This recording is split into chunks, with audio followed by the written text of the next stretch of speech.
بسم اللہ الرحمن الرحیم۔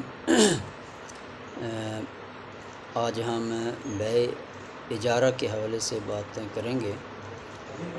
بیع اجارہ اجر سے ہے، جس کا مطلب ہوتا ہے اجرت۔ قرآن پاک میں بھی یہ لفظ استعمال ہوا ہے، استاجرہ فإنہ خیر من استاجرت۔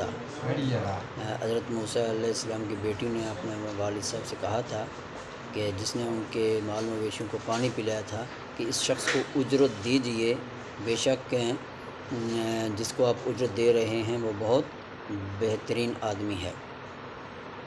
تو اجارہ دراصل یعنی اجرت ہی سے ہے۔ تو اجارہ اس صورت میں ہوتا ہے کہ جب آپ کسی سے کوئی کام لیتے ہیں اور اس کام کے بدلے میں آپ اس کو کوئی اجرت دیتے ہیں تو اس کو اجارہ کہا جاتا ہے۔ اس کی دو صورتیں ہوتی ہیں۔ ایک تو صورت جو میں نے بتائی کہ آپ کسی شخص سے کوئی کام لیتے ہیں اور اس کام کے بدلے میں آپ اس کو کوئی اجرت، کوئی معاوضہ دیتے ہیں، اور دوسری یہ ہوتی ہے کہ آپ کوئی چیز استعمال کرتے ہیں اور اس چیز کے استعمال کے بدلے میں آپ اس چیز کے مالک کو اس کا معاوضہ دیتے ہیں۔ تو یہ دو صورتیں بنتی ہیں۔ یعنی کوئی چیز جیسے ہم کوئی چیز کرائے پر لے لیتے ہیں، یہ اجارہ عموماً جو ہے وہ زیادہ تر کرائے کے معنی میں استعمال ہوتا ہے۔ یعنی کوئی مکان آپ لیتے ہیں، مکان استعمال کرتے ہیں اور اس کو استعمال کرنے کے بعد مہینے کے بعد یا سال کے بعد جیسے آپ طے کرتے ہیں آپ اس کو کرایہ دیتے ہیں، یا زمین جو ہے وہ آپ لیز پہ لے لیتے ہیں اور اس کا سالانہ جو ہے وہ آپ رینٹ جو ہے وہ دیتے ہیں۔ اسی طرح کوئی مشینری ہوتی ہے، آپ اس مشینری کو استعمال کرتے ہیں اور اس مشینری کے مالک کو اس مشینری کے استعمال کے عوض میں آپ اس کو متعینہ رقم دیتے ہیں، معاوضہ دیتے ہیں، اس کی اجرت دیتے ہیں۔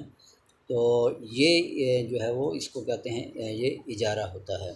اس کو بیع اجارہ جو ہے وہ کہتے ہیں۔ بینکوں کے اندر بھی یہ استعمال ہوتی ہے اجارہ جو ہے وہ بیع اجارہ کے طور پر، کہ بینک جو ہے ایسی بھی صورت بن سکتی ہے جو بینک اگر کرنا چاہیں کہ مکانات جو ہے وہ بنا لیں اور مکان بنا کر لوگوں کو کرائے کے اوپر جو ہے وہ دے دیں۔ تو یہ کرایہ جو ان سے وصول کریں گے، یہ جو ہے دراصل جو ہے وہ ان کا جو رینٹ ہوگا وہ اسی بیع اجارہ میں آتا ہے۔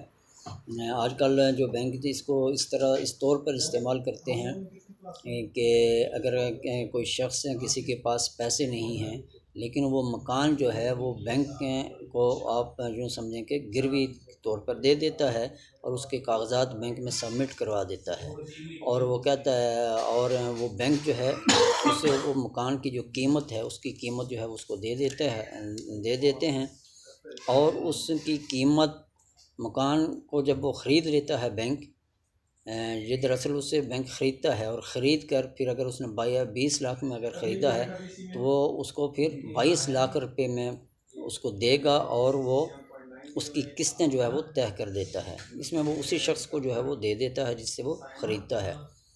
تو چونکہ اس شخص کو پیسوں کی ضرورت ہے اور ان کو اس کے بینکوں کو اس کے اوپر جو ہے وہ قسطوں کی صورت میں 2 لاکھ روپے منافع ملتا ہے، تو اس طرح وہ قسطیں آپس میں طے کر لیتے ہیں، اور اس طرح سے وہ لوگوں کے لیے بھی جو سہولت جن کو روپے کی یا کاروبار کرنے کے لیے پیسوں کی ضرورت ہوتی ہے وہ اس سے کاروبار کرتے ہیں۔ تو یوں بینک جو ہے کے اندر بھی جو اجارہ جو اس طور پر استعمال ہوتی ہے۔ تو یہ اس سسٹم کو تجارت جو اس طور پر کی جاتی ہے اس کو اجارہ کے نام سے موسوم کیا جاتا ہے۔